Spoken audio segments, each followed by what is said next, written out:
الصلاة والسلام عليك يا سيدي يا رسول الله وعلى آلك وأصحابك يا سيدي يا حبيب الله. الصلاة والسلام عليك يا سيدي يا رحمة للعالمين وعلى آلك وأصحابك يا سيدي يا خاتم النبيين.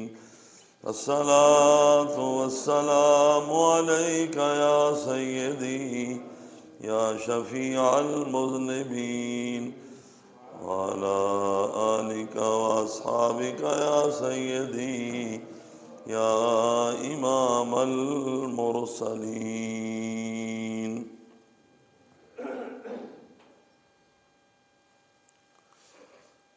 حمد بے حد خالق لیل و نہار، کس نمی آرد بتحریر و شمار. حمد بے حد مر خدائے پاک را، آنکہ ایمان داد مشت خاک را. زندگی آمد برائے بندگی، زندگی بے بندگی شرمندگی. دنیا سے ہے سب نے جانا ایک دن، قبر میں ہوگا ٹھکانا ایک دن. اب نہ غفلت میں گنوانا ایک دن، منہ خدا کو ہے دکھانا ایک دن. ہو رہی ہے عمر مثل برف کم، چپکے چپکے رفتہ رفتہ دم بدم. یا الہی رحم کن برما ہما،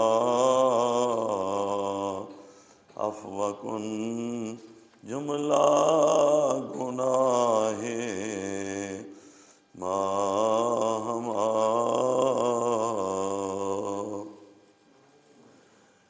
نہایت ہی واجب الاحترام معزز و محترم سامعین حضرات، اللہ تبارک و تعالی جل جلالہ وعظم شانہ واتم برہانہ وعم نوالہ وجل ذکرہ ولا الہ غیرہ کی حمد و ثنا.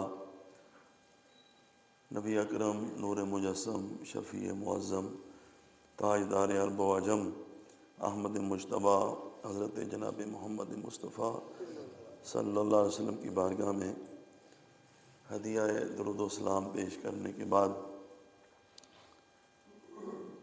گزشتہ جمعے ایک موضوع شروع کیا تھا اور وہ توبہ کا موضوع تھا. قرآن پاک کی 2 آیات طیبات کے حوالے سے، ایک سورہ ہود کی اور دوسری سورہ نوح کی آیات مبارکہ کی تلاوت کی گئی، اور ان کی تفسیر میں توبہ استغفار کے فضائل، فوائد، نتائج آپ کے سامنے بیان کیے. اسی حوالے سے ایک تیسری آیت آج ابھی آپ کے سامنے تلاوت کر چکا ہوں۔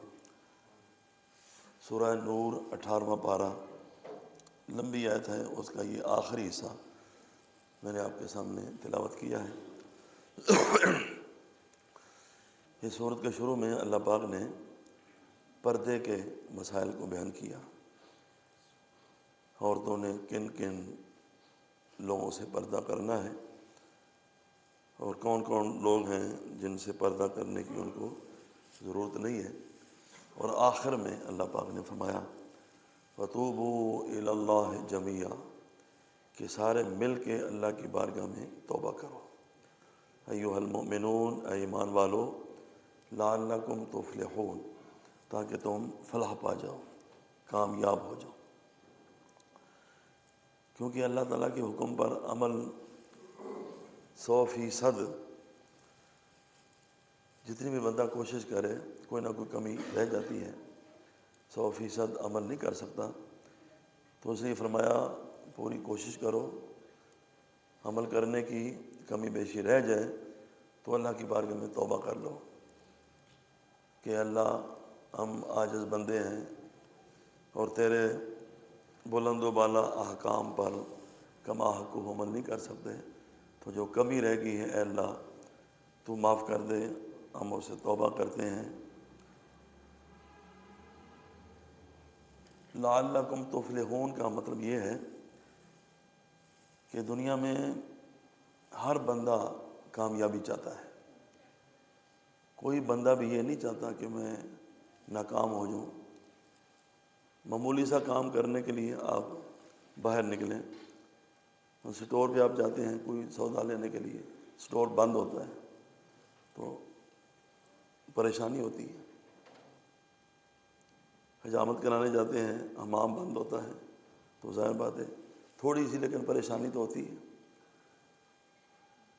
وہ لوگ جو الیکشن لڑتے ہیں وہ ناکامی سے کتنا ڈرتے ہیں، کامیاب ہونے کے لیے کتنی محنت کرتے ہیں، کتنا پیسہ خرچ کرتے ہیں، کتنی راتوں کو جاگتے ہیں، جلسے جلوس کرتے ہیں، اور ناکام ہو جائیں تو پھر ان کی جو حالت ہوتی ہے وہ آپ سب حضرات جانتے ہیں۔ انٹرویو دینے کے لیے کوئی بچہ جاتا ہے نوکری کے لیے، اس کے لیے وہ وظیفے بھی پڑھتا ہے، نوافل بھی پڑھتا ہے، دعائیں بھی کرتا ہے، خدا نخواستہ ناکام ہو جائے تو کتنی پریشانی ہوتی ہے۔ یہ اس دنیا کے معمولات ہیں۔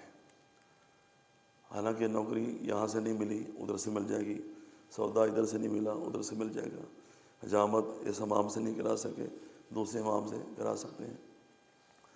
ایک ہوتی ہے پوری دنیا کی کامیابی اور ناکامی۔ جتنے زیادہ پیریڈ کے لیے آپ محنت کرتے ہیں، اگر ناکامی ہو جائے تو اتنا زیادہ عرصہ آپ کو پریشانی بھی رہتی ہے۔ خدا نخواستہ ایک بندہ ساری زندگی ناکام رہتا ہے، کوئی اس کی مراد پوری نہیں ہوتی، کبھی کامیاب نہیں ہوتا، تو وہ ساری زندگی پریشان ہی رہتا ہے۔ اور یہ زندگی جو ہے یہ آخرت کے مقابلے میں بہت تھوڑی ہے، بہت ہی تھوڑی ہے۔ اس کا ایک اندازہ قرآن پاک نے بیان کر دیا کہ آخرت کا پہلا دن جو ہے وہ 50,000 سال کا ہوگا۔ 50,000 سنۃ مما تعدون، 50,000 سال تمہاری گنتی کے مطابق۔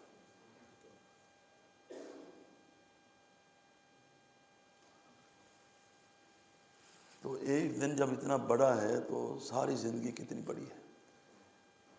وہ اس کو آپ یہ نہیں کہہ سکتے 1 ارب سال، 2 کھرب سال، 10 کھرب سال، کیونکہ اس کی تو حد ہی نہیں ہے، اس کا کوئی کنارہ نہیں ہے، وہ ہمیشہ کی زندگی ہے۔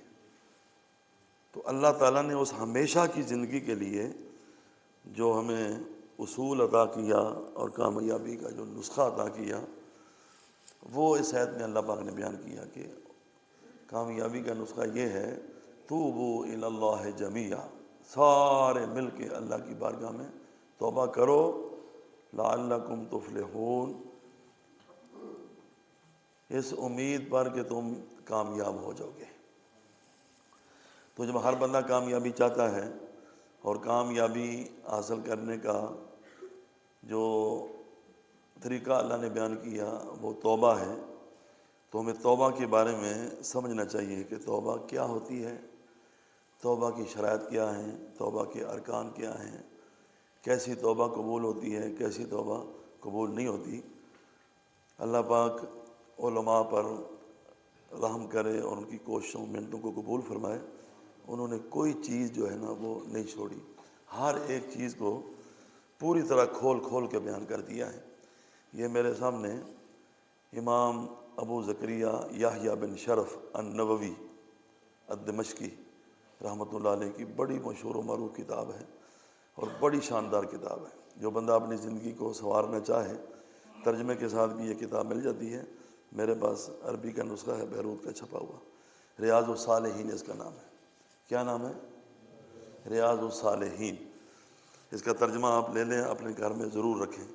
ہماری حالت یہ ہے کہ دنیا کی ہر نعمت ہمارے گھر میں موجود ہوتی ہے، اور کتاب اگر مہینہ 2 مہینے گھر میں پڑی رہنا تو ہم بچے کو بھیجتے ہیں جا یہ مسجد میں رکھ کے آ جا۔ ہاں، فقہ کی ایک کتاب، حدیث کی ایک کتاب، تفسیر کی ایک کتاب، سیرت کی ایک کتاب، یہ 4 جو کتابیں ہیں نا یہ ہر گھر کے اندر موجود ہونی چاہیے۔ یہ کون سی ہونی چاہیے؟ جو باعمل صحیح العقیدہ اور اللہ سے ڈرنے والے علماء ہیں ان سے مشورہ کرنا ہے کہ کون کون سی 4 کتابیں سیرت کے حوالے سے، قرآن پاک کی تفسیر کے حوالے سے، حدیث کے حوالے سے، کون کون سی کتاب میرے گھر، اور فقہ کے حوالے سے۔ فقہ کی تو بہار شریعت ایسی کتاب ہے کہ جس میں کوئی ایسا مسئلہ نہیں انہوں نے چھوڑا کہ جو اس میں بیان نہ کر دیا گیا ہو۔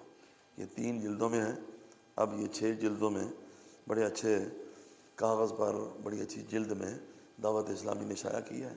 بہت شاندار کتاب ہے، عقیدے سے لے کر وراثت تک اور آخر دیت و قصاص تک سارے مسائل اس کے اندر بیان کیے گئے ہیں۔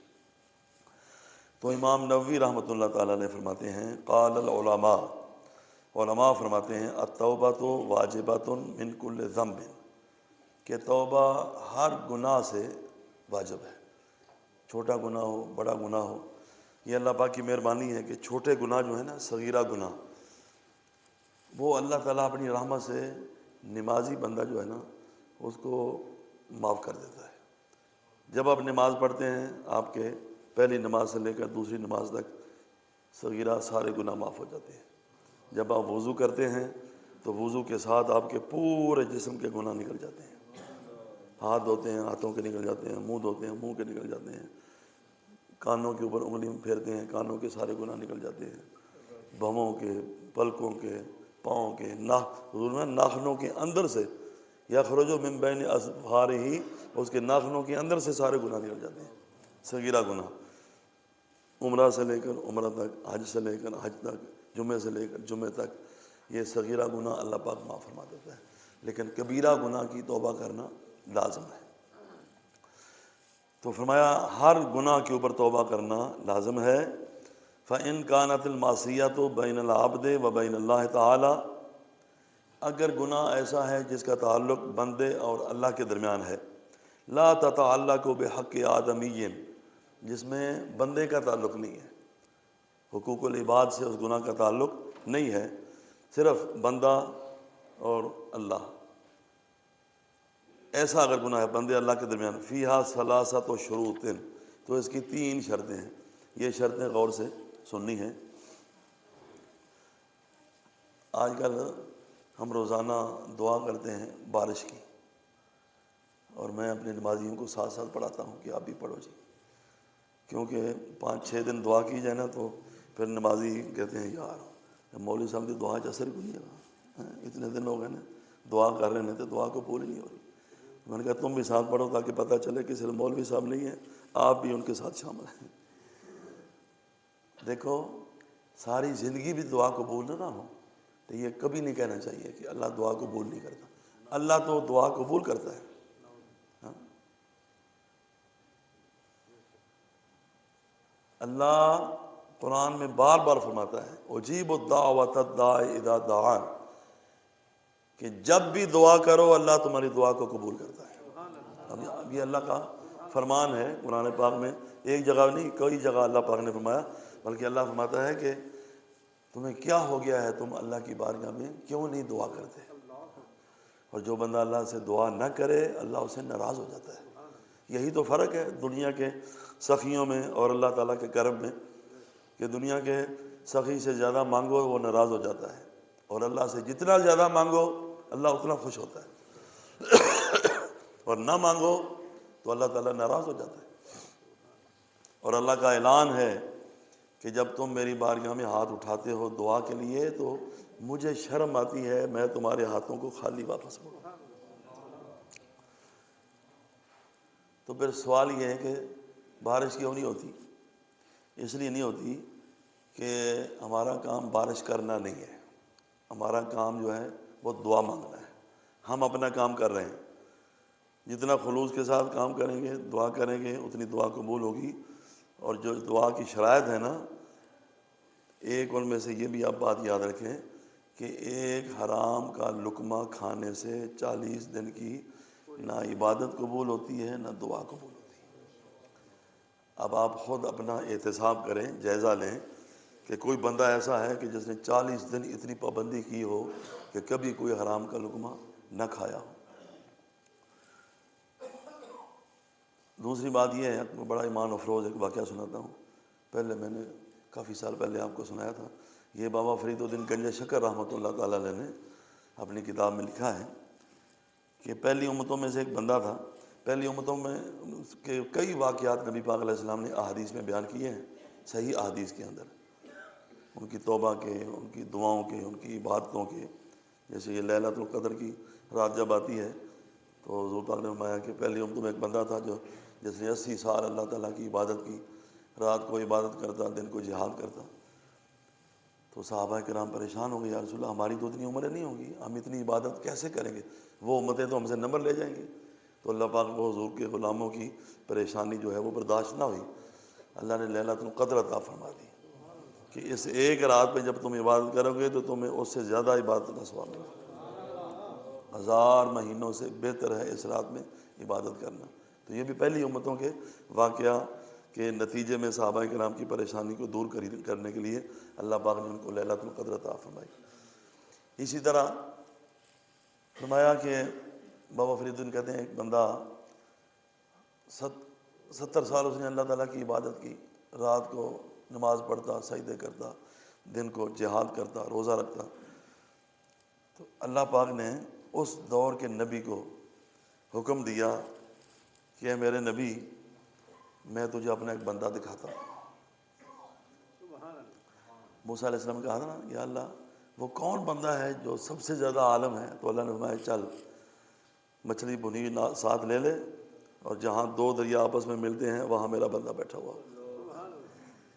جو نیک بندے ہوتے ہیں نا، وہ کہتے ہیں نا کند ہم جنس با ہم جنس پرواز، کبوتر با کبوتر باز با باز۔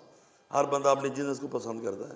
دنیا دار اپنے سے بڑے دنیا دار کے ساتھ ملنا چاہتے ہیں، اور دیندار بندے جو ہوتے ہیں نا وہ اپنے سے بڑے دیندار، اپنے سے اچھے بزرگ کو دیکھ کر ان کی روح کو روحانی مسرت نصیب ہوتی ہے۔ تو اللہ کے نبی بھی، جب نبی کو یہ بتایا جائے گا کہ تیری ہی امت کے اندر ایک ایسا بندہ ہے کہ تو اس کو دیکھے گا تو حیران ہو جائے گا کہ یا اللہ میری امت میں تو نے ایسے ایسے بندے پیدا کیے ہوئے۔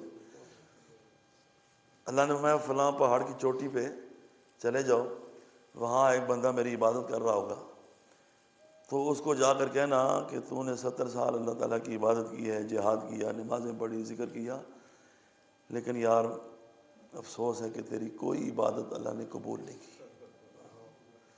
اللہ کے نبی گھبرا گئے، ڈر گئے کہ کسی تک کا ایک دن کا نقصان ہو جائے۔ آپ نے نماز اگر پڑھی ہو تو کوئی بندہ باہر کہہ دے جس کے بارے میں آپ کو کچھ نہ کچھ یقین ہو کہ یہ بندہ نیک ہے، صحیح بولے گا، غلط بیانی نہیں کرے گا، تو کتنی پریشانی ہوگی۔ یار میں نے وضو کیا ہے، گھر سے چلا ہوں، مسجد میں آیا ہوں، میں نے خشوع و خضوع سے نماز پڑھی ہے تو قبول ہی نہیں ہوئی، دوبارہ پڑھنی پڑے تو کتنی پریشانی بنتی ہے۔ تو 70 سال کی عبادت۔ پھر دنیا دار بندے کو جتنی مال سے محبت ہوتی ہے، دیندار بندے کو اس سے کئی درجے زیادہ دین سے اور عبادت سے محبت ہوتی ہے۔